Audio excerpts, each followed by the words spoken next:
আমি কিন্তু মাত্র ৩,০০০ টাকার চাকরি করতাম, বা আমার বাবার একটা বাইক ছিল, বাইকটা হচ্ছে 18 বাইক, ডায়াং ডায়াং। এত ঝাংড়ি বাইক আমি জন্মেও দেখি নাই। স্টার্ট দিয়ে এখান থেকে যাই 1 কিলো গিয়ে আবার বন্ধ হয়ে যায়, ওখানে গিয়ে আবার এমনে ঝুকাই, তেল আছে তাও চলে না। তবুও কোন মতে ঠেলে ঠুলে চালাইছি কয়েক মাস যাব। আচ্ছা, একটা পর্যায়ে গিয়ে এমন একটা অবস্থা হলো আমার পকেটের, যে তেল যে ভরবো বাইকে ওই টাকা আমার পকেটে নাই। তা আব্বাকে বললাম, আব্বা मैं माफी भी मांगता हूँ, দোয়া भी मांगता हूँ, আমার দ্বারা এই বাইক আর চলবে না, তোমার বাইক তুমিই রাখো। তা আব্বা বললো, কি করব বাইকটা, আমার পায়ে তো ব্যথা, আমি তো হার্টের রোগী, এটা কি সেল করে দিব?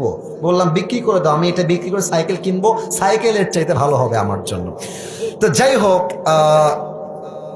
বাইকটা বিক্রি করব ভাব, মানে এটা এইভাবে কখনো আমি আগে কোনো মাহফিলে বলি নাই, এতটা ব্যাখ্যা দিয়ে বলি নাই, আজকে বলছি বাইকটা বিক্রি করে দিব অভাবের জন্য। বাট বিশ্বাস করেন, সেই সময়টা প্রতিদিন তাহাজ্জুদ পড়তাম, প্রতিদিন আল্লাহকে বলতাম যে আল্লাহ তুমি আমাকে কবুল করো, আমার চেষ্টা কবুল করো। আর আমি দুইজনের ওয়াজ খুব বেশি শুনতাম, এক আজহারির ওয়াজ শুনতাম খুব বেশি, আর একজন আমি আল্লামা দেলোয়ার হোসেন সাঈদীর ওয়াজ খুব বেশি শুনতাম সেই সময়ের কথা। It has been 3 years or maybe 4 years back, 3 বা 4 বছর আগের কথা।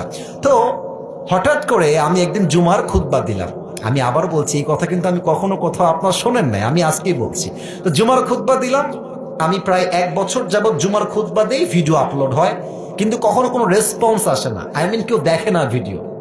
এই 10টা 20টা লাইক পড়ে, 2-1জন কমেন্ট করে, মাশাআল্লাহ, আমি তাতেই খুশি, আলহামদুলিল্লাহ, 2-1জন দেখলে আমার জন্য এনাফ, বা আমার খুশি কারণ হয়ে যাবে। তো আমার মনে আছে, হঠাৎ করে একটা ভিডিও আপলোড হলো আমাকে নিয়ে, মাশাআল্লাহ, ভিডিওর টপিক খুব ভালো ছিল, লাখ লাখ রিচ হয়ে গেল, একদিনেই মনে করেন যে 10-20 লাখ মানুষ দেখে ফেললো সেই ওয়াজটা।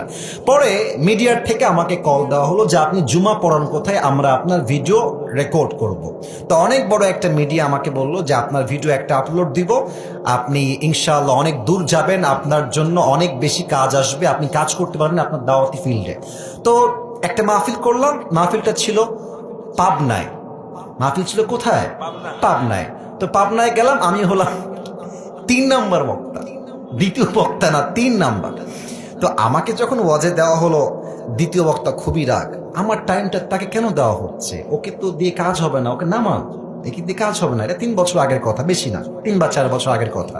তো আমি ওয়াজ শুরু করলাম, কি বলবো, নিজের কথা বলছি না, বা এটা আল্লাহর রহমত বলছি বলতে পারেন। আমি আধা ঘন্টা ওয়াজ করেছি, প্রত্যেকটা যুবক, আমি নেমে গেছি ওরা উঠে গেছে, মানে এই হুজুরকে আমরা ছাড়বো না, নেমে গেলাম, সেটা আপলোড হলো ইউটিউবে।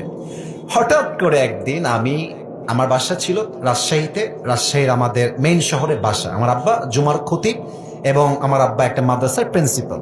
তো আমি বাইপাস দিয়ে যাচ্ছি বাইক নিয়ে, ভাই আমার কাছে কিছুই নাই, বিশ্বাস করে না আছে টাকা, আর আমার 2টা সাদা পাঞ্জাবি ছিল, আর আমি যেই জুমার খুতবা দিতাম, জুব্বা যে পরবো, জুব্বাও ছিল না ভালো, আমার বন্ধু থেকে জুব্বা ধার নিয়ে আসতাম, যে বন্ধু দে, জুব্বাটা পরে মাহফিল করব বা একটু দোয়া করব, এই ওয়াজ হবে, আবার তোকে জুব্বা দিয়ে যাব। তো আমি এই অবস্থায় মাহফিলের জন্য বা রাস্তা দিয়ে হাঁটতেছি, তো হঠাৎ করে আমার কাছে একটা কল আসলো, বললো আপনি কি আবরারুল হক আসিফ বলছেন? এটা অনেক আগের কথা, আমার ক্যারিয়ার কিন্তু শুরু হয় না। বললাম, জি ভাইয়া, আমি আবরারুল হক আসিফ বলছি। আপনি কে?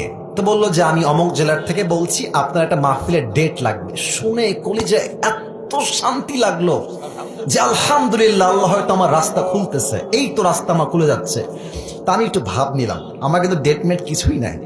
বললাম বললাম ও আচ্ছা, ডেট নিবেন কবে, আমাকে তো দেখতে হবে ভাই। তো বলছে যে ভাই, ডেটটা আমরা 2 মাস পরে নিব, যদি আপনি ডেট দেন তাহলে আমরা। ও তো ভাবছে মাশাআল্লাহ, মিলিয়ন মিলিয়ন ভিউ, এ তো অনেক বড় বক্তা হবে রে ভাই। তো আমি একটু ভাবতাম, নিয়ে বললাম ঠিক আছে, আমি ডায়েরি দেখে আপনাকে বলছি। আমার ডায়েরি কোনো ডেটই নাই।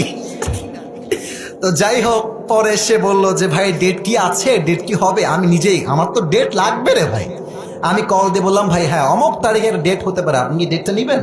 তো বলছে অবশ্যই নিব। তো বলছে যে ভাই আপনার হাদিয়া কত? আমি তো জীবনে হাদিয়াই নেই না, হাদিয়া কত বলবো। এখন বলছি যে ভাইয়া, হাদিয়া আসলে বলা যাবে না, আপনি বলেন যে আপনি আমাকে কত দিবেন। তো আমার বেতন কিন্তু ভাই মাত্র 3,000 টাকা, এবং 3,000 টাকা এত কম আমার জন্য, বাইকের তেল ভরতে আমার 3,000 টাকা শেষ হয়ে যায়, খাবো কি আর পরবো কি। তো আমার ভাই বলছে যে আপনি একটু বললে আমার জন্য খুব ভালো হয়। তো আমি বললাম যে আপনাদের গত বছরে কে আসছিল? বলছে আমাকে একজন বক্তা আসলো। কয় টাকা দিয়েছেন?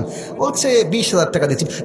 মনে বলছি 20,000 টাকা, আর ওকে বলছি ভাই এটা কোনো টাকা হইল?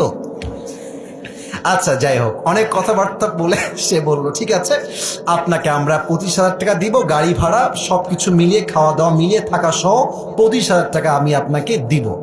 তো বললাম দিব বললেই তো হবে না ভাইজান, আপনাকে তাকে অ্যাডভান্স